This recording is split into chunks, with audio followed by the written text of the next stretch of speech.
So, hello sir, I am Maisel Hinon. I will be the second reporter of Chapter 10.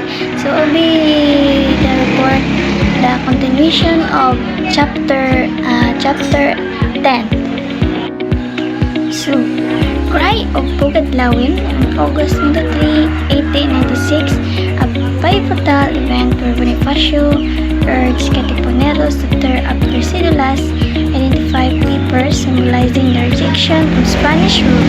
The exact date and location remain debated. So, ang kaning Cry of Pugadlawin is natabo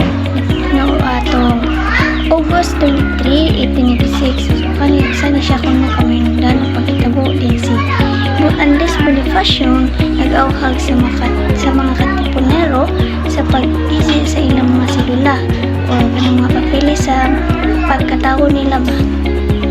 Then nga nagsimulo sa pagsalikway sa pagmando sa Espanya. Ang eksaktong pizza sa lokasyon na pabilin niya kidibatihan. Early battles August 23 to August 25 to 30 and 1896. Initial battles resulted in Katipunero losses due to inferior weapons and tactics. So, kaning early battles is natabo atong August 25 to 30. Kani is ang unang mga gubat may resulta sa mga katipinihan sa Katoliko sa Katipunero tungod sa buwas mga hinagiban o mga tactics. Spread of the uprising September 1896, the uprising spread, leading Governor General Ramon Blanco to declare martial law in 8 provinces. Mass arrests, executions, and torture ensued. So, kani ang spread of uprising tabo atong September 1896.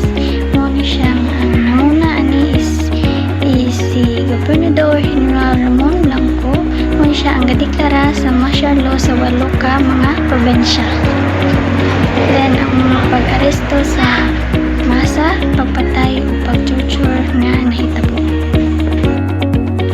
Key battles and events. On September 5, 1896, Battle of Amos, Emilio Aguinaldo's forces defeated General Agri. On September 12, 1896, Tres Martires, 13 people were executed in Cavite.